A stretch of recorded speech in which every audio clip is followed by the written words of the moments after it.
Most people don't fail because they lack information. They fail because the patterns running their life never get challenged.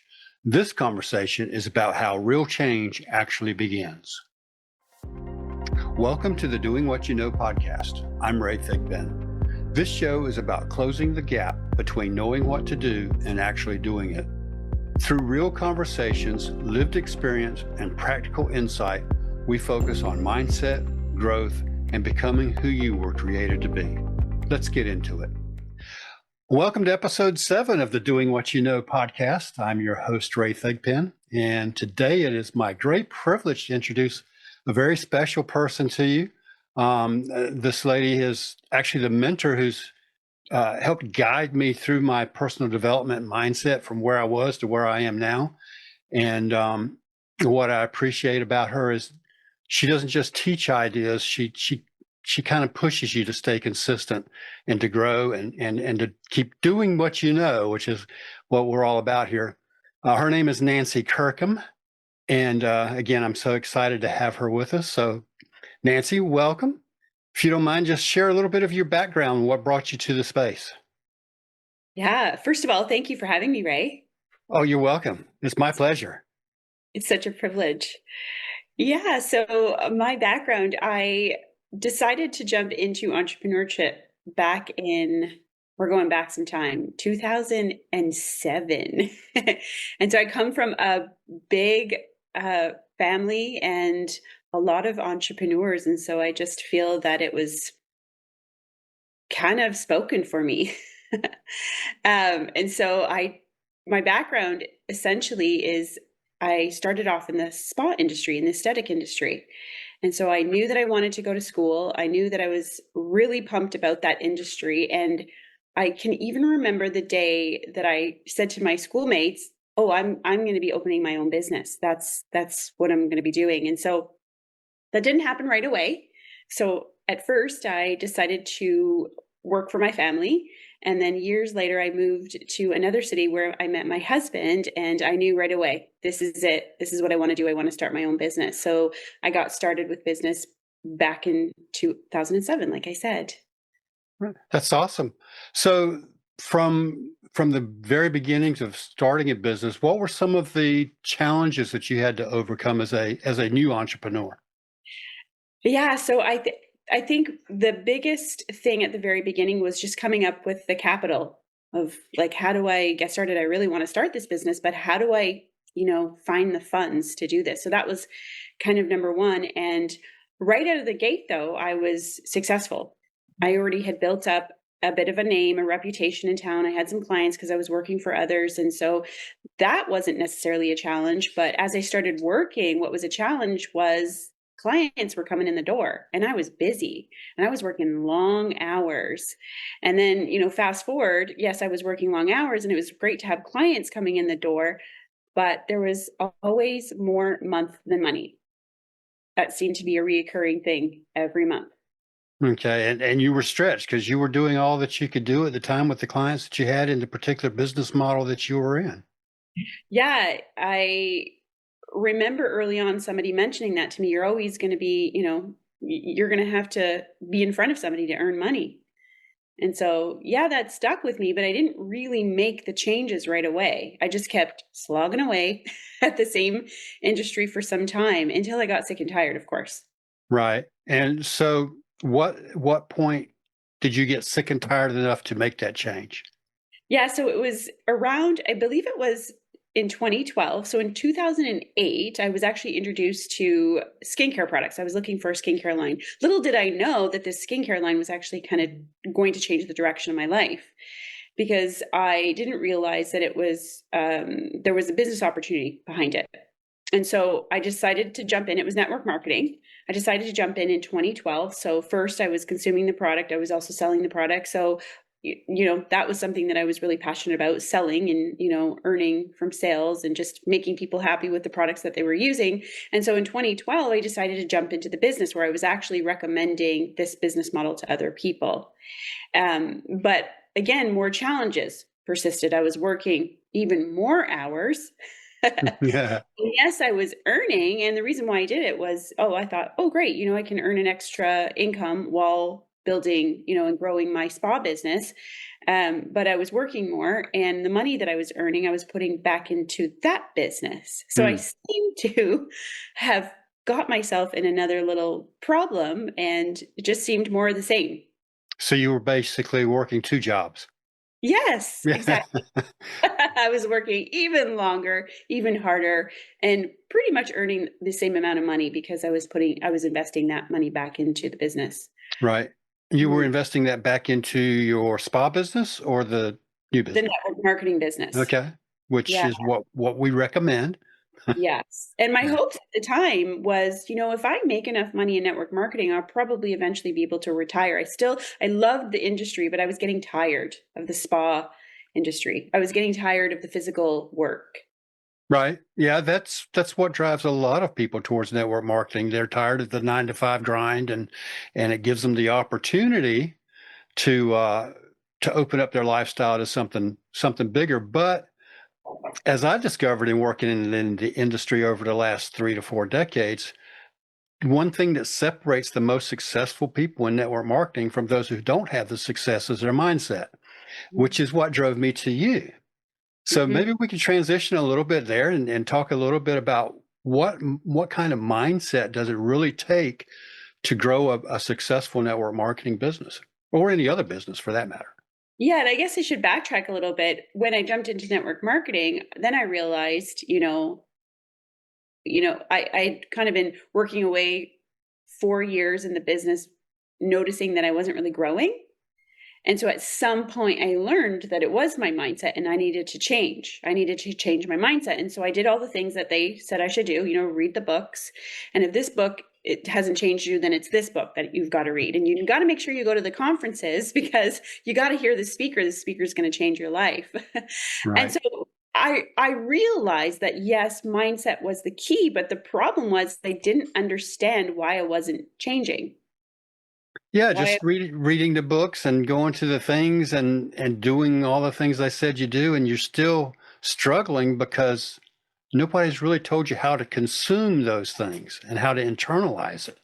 Exactly. So I was asking a lot of questions. And back in 2015, when I was sort of sick and tired of being sick and tired, I met who became my mentor. She was someone that was associated with our team, and she was getting onto some really good information and she wanted to share it with the team. So I attended a call, and it was a different kind of call. I didn't know what I was attending, but they shared that, all of us have the potential, but there's something kind of standing in the way. So, well, what is that, that is standing in our way is us.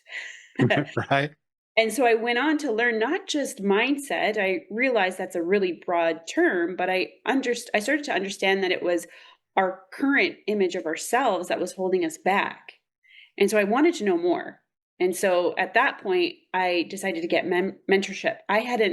Had been building a business for 10 years and I had never invested in myself other than going to conferences and buying books. And so I Mm. decided to jump in to a container with my mentor at the time. And I started learning, wow, this is how one makes change. And I started seeing some change in my life and my business.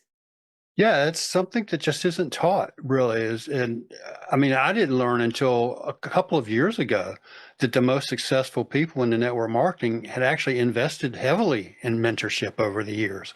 And that mentorship really wasn't something that I was even aware of for years. It was the studying of the books and the tapes and the conferences and doing the scripts and the presentations and all the things that we do, the strategies, but nobody ever really talked about mentorship and mindset and how you need to prepare yourself internally for success. It just doesn't happen on its own. Yeah, and I was actually not so much embarrassed, but I didn't want to share it with anybody. I invested heavily at the time. I didn't have the money, but I invested because I was like, I am not getting a job. That is not who I am. I am an entrepreneur through and through, and I knew I had the ability to do it. I just needed the guidance. And so, yeah, I didn't really share with anyone what I was up to, but when I decided to invest in myself, I hunkered down and I worked way harder at that time on myself than I did my business. Yeah, that's something. That's one of the phrases Jim Rohn says that I used to listen to all the time, and it was work harder you're on yourself than you do on your business. But it never really clicked. Like, Mhm. what does working harder on yourself actually mean? Yeah, I had no idea what that meant either. But basically, So you found your mentorship and you started things started turning around for you, and where at some point you kind of transitioned again from network marketing into other things. yeah, so, I think things started turning around. If I can think back, it was so I jumped into mentorship in 2016, early of 2016, and at the time, I didn't think I would be doing anything with that material other than use it to help me with my current business, which was network marketing, like you mentioned. But I started achieving goals. I started learning a process, and the process was here's how you achieve goals. Because again, I was asking myself, why am I not really succeeding? Why am I not achieving goals? Why am I still stuck at this rank 4 years later? Why are all these people passing me? So I decided, okay, like let's set some goals. I learned how to set proper goals. I learned how to use my mind for me instead of against me, and things started really turning around when I achieved uh, a great big goal back in 2018. So speaking of goals, most people that that I'm aware of don't really know how to set a goal. We know that number one, it needs to be written, Mhm. right? Can you go into the whole goal setting process a little bit?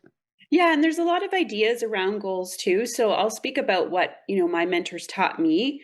Definitely something specific. We do need to know where we're going, and it doesn't have to be complicated. I believe that when, people get into this work where they're setting goals, they tend to complicate things. And one thing that I was taught early on is, write a list of the things that you want, and then take a look at that list and just circle the one that you want most.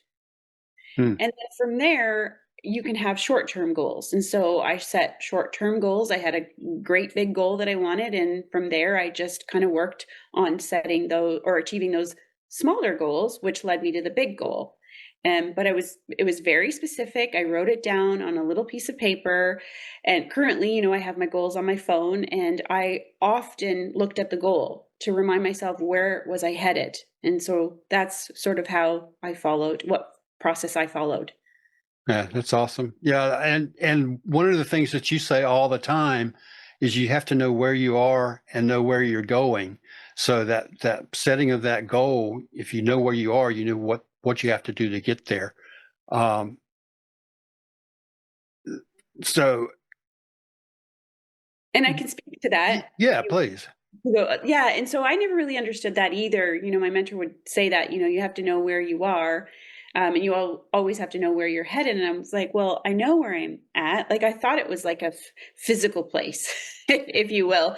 And then as I got to studying, I understood, no, that's not what they really meant. What they meant was what sort of habits do you possess? What sort of habits are not serving you? You know where you want to go. You know that you've got to change your behavior. And so I started looking at the my habitual behaviors in business.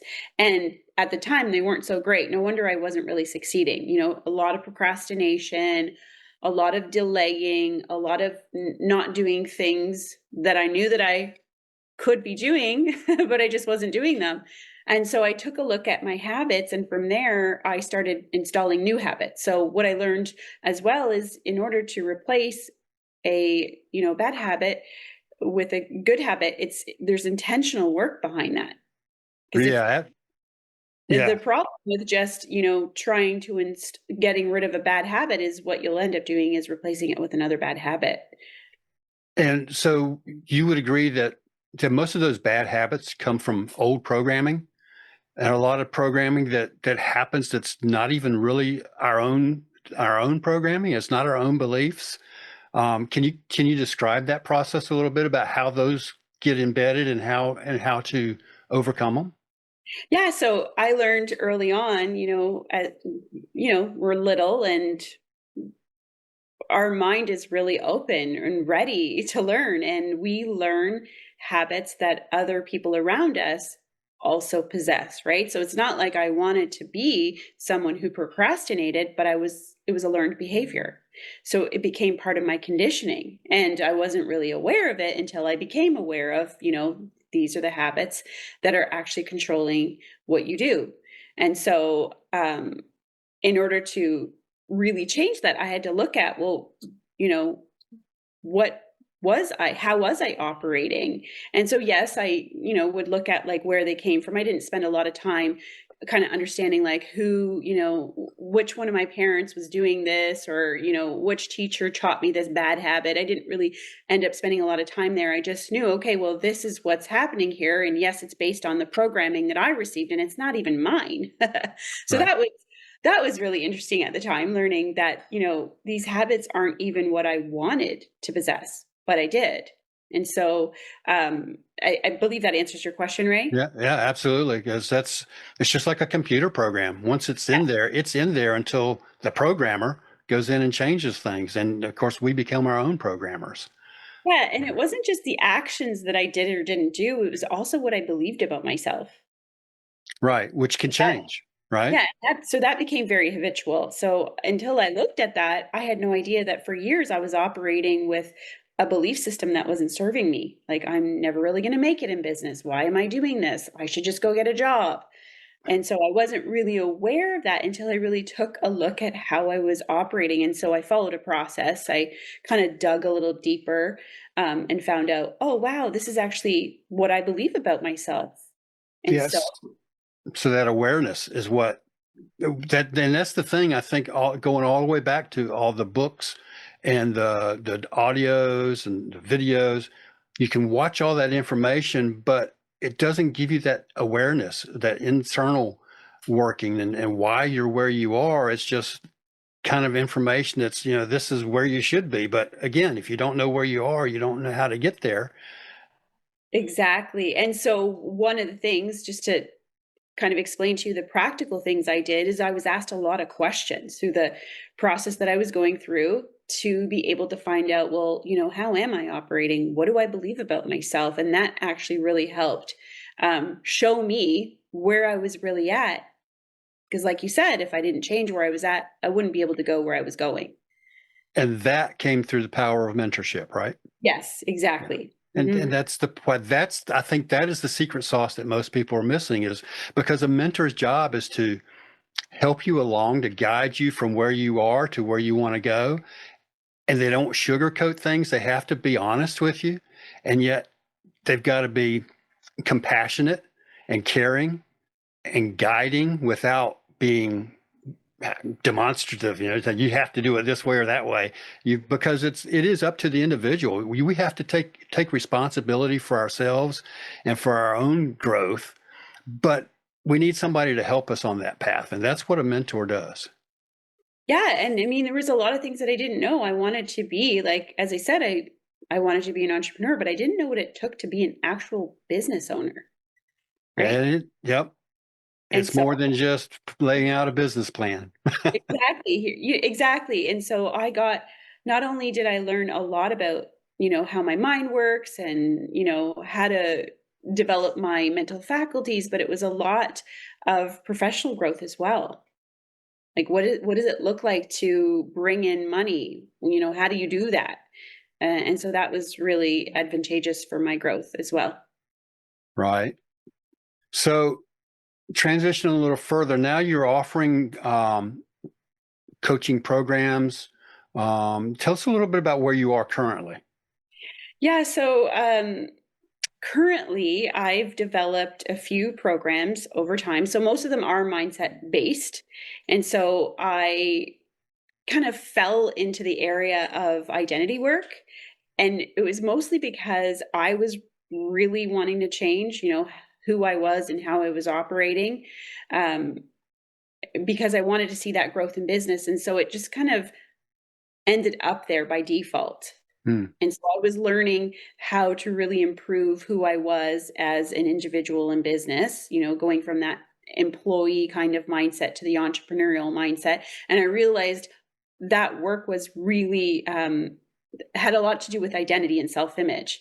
Mm. And so the more I started seeing successes, it sort of fell into my lap that I really needed to start teaching this. And actually, my mentor, who I still work with today, and I actually am part of his team, we had conversations about this. I work for him very part-time, and I was doing admin type work, and I knew that I was meant for something else. And so we had some conversations, and I said, hey, I can really help your company, and like I can help you develop the people that are inside your company, because he was teaching more the strategic side of things. And so Mm. I kind of just it fell into my lap, really. And so from there, I started developing programs, and that I still offer today. And it basically consists of one-on-one mentorship, but also group coaching programs, and I have a membership program as well. Right.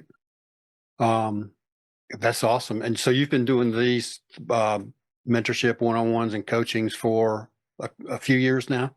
Yeah, basically since 2018. Yeah, I retired. I finally retired from the spa industry. I put about 20 years in, and I decided to completely change. I actually ended up leaving my network marketing company. I still purchased the products, but I knew it wasn't really what I wanted to be doing. And so I transitioned back in 2018, started my coaching business, and yeah, and here I am today still. I mean, a lot has changed as far as how I've developed the courses and what I'm sort of doing, but it's more of the same. Just really helping others develop themselves, just like I did through Right. my leadership. So yeah, and it's been amazing. I Just think you kind of touched on something there without actually saying it.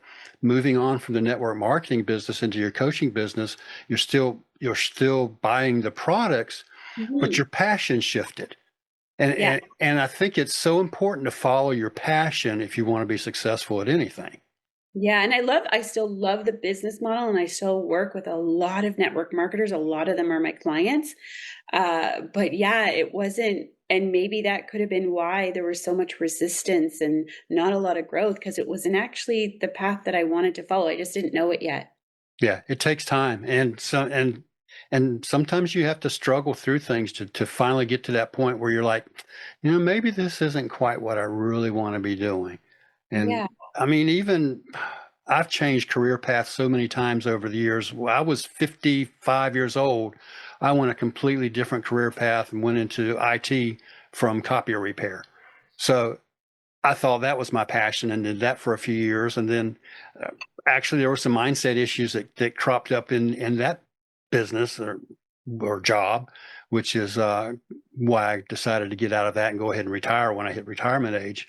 But yeah, passions can change. But I think once you really grasp your passion and drive towards it, that that you can stay focused on that one thing, and that will help you with your success as well. Yeah, and something that you're making me think about, a lot of people tend to really hate the struggle. They just are not happy with it. But when I take a look at the struggle, I'm so grateful that I went through it, because it allowed me to really understand the struggles of the people that I'm actually mentoring, because I was in the same place they were in. So when they're sharing their stories, like, hey, I've jumped into this network marketing business, and I've been trying to get this, to work, and it's been 2 years. I go, I totally understand. I Mm, was there. Now let me share with you how to do it, because there's a better way. right. And so it was actually quite a blessing to struggle for 10 years, to be honest. Yeah, that's definitely teaching from experience is awesome. Learning to teach is also, if you learn something from the aspect of I'm not learning it for myself, but I'm learning to teach it to other people, then that also helps you with that learning process, and that kind of builds that passion for that as well. So, Yeah. um, anything else that you want to touch on before we start wrapping up? Yeah, I guess the only thing that I really wanna say is, if, your path is entrepreneurship, um, you know, don't give up. You know, I I look at, how long I've been in business. I'll be celebrating next year, I'll be celebrating 20 years as an entrepreneur. And yes, there has been a ton of bumps in the road, but it was always something that I just really wanted, like that bad. And so for anybody that's listening, if that is, the path that you want to take, understand that adversity is going to hit. And there's going to be a lot of it. You're going to have a lot of problems. But if you could figure out, right away, right out of the gate, get some mentorship and figure out how to work around those problems, you're going to make it happen. It's just a matter of, do I really want this? Right. You're not going to be successful without enduring those problems and those bumps in the road and making it through those bumps in the road. And the problem a lot of people run into is when they start struggling is when they give up. Mhm. And what they don't understand is they've already been sowing for X amount of time. And just before it's time to start reaping, they give up because some little obstacle jumps in their way. And it's a shame that they just can't keep going. That consistency is what drives a lot of stuff, and people give up. The law of sowing and reaping.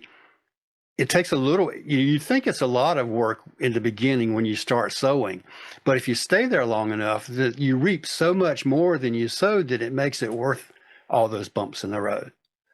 Yeah, and, one final last thought is have way more fun. Yeah.